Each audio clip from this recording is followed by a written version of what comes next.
दुनिया में ऐशो आराम और शानो शौकत का दूसरा नाम अगर कुछ है तो वो है दुबई। दुनिया की सबसे बड़ी इमारत हो या दुनिया को हैरान कर देने वाले प्रोजेक्ट, दुबई के लिए कोई नई बात नहीं है। अगर पैसा हो तो क्या कुछ नहीं हो सकता है। इसका बेस्ट एग्जाम्पल है दुबई।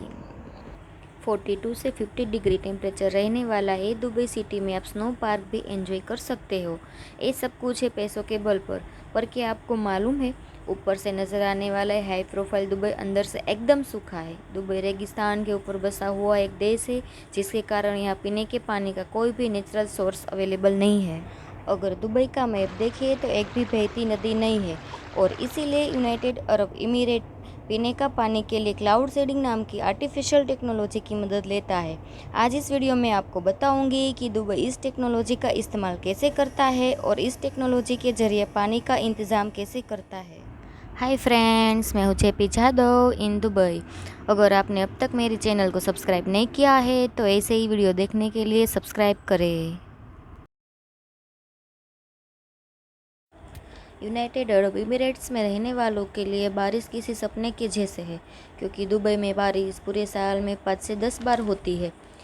तो इसीलिए दुबई में पीने के पानी की कमी है। दुबई के पास पानी तो बहुत है, पर वो समुद्र का सॉल्टी वाटर है, जो इंसानों के पीने के लायक नहीं होता। अगर कोई इंसान इसे लगातार पिए तो मौत भी हो सकती है। तो सवाल ये आता है कि आखिर दुबई पीने का मीठा पानी लाता कहाँ से है।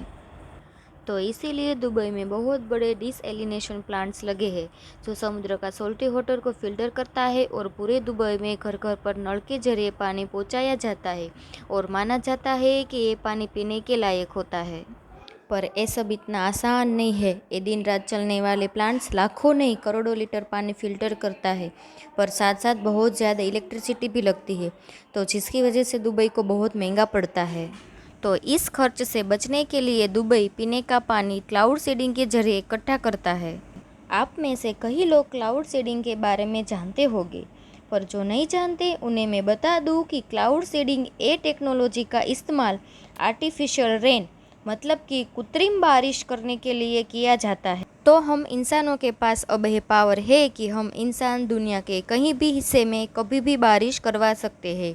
आखिर ये क्लाउड सीडिंग टेक्नोलॉजी होती क्या है, तो चलो अब मैं बताती हूँ कि क्लाउड सीडिंग टेक्नोलॉजी का इस्तेमाल कैसे होता है। क्लाउड सीडिंग की बात करें तो 1946 में अमेरिकन वैज्ञानिक विंसेंट शेफर द्वारा डेवलप किया गया था। इस टेक्नोलॉजी में silver iodine, potassium iodine and dry ice नाम के रसायनों को बादलों के ऊपर स्प्रे किया जाता है। इस रसायन को स्प्रे करने के लिए या तो प्लेन का यूज़ किया जाता है या फिर ज़मीन पर से स्पेशल जनरेटर्स के द्वारा बादलों में भेजा जाता है। अब ये रासायनिक कंपाउंड बादलों में जाते हैं तो छोटे छोटे ड्रॉप्सलेट को जोड़कर बड़ी बूंदों में बदल लेते हैं, जिससे बारिश होनी शुरू हो जाती है।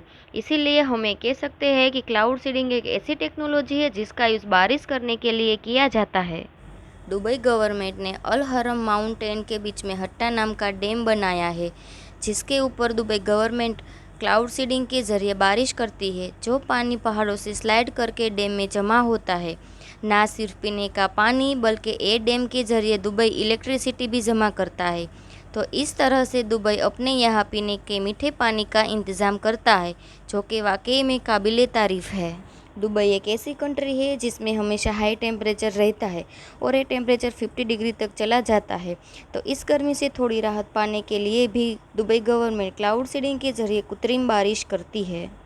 हालांकि ये प्रयोग पर्यावरण के लिए हानिकारक है, पौधों, मनुष्यों और प्राणियों के स्वास्थ्य पर नुकसानकारक है। फ्रेंड्स, आप क्या सोचते हो इसके बारे में मुझे कमेंट करके ज़रूर बताना। और अगर मेरा वीडियो अच्छा लगा है तो लाइक, शेयर और सब्सक्राइब करें। ओके, अब मुझे दीजिए इजाज़त। Thank you, bye bye.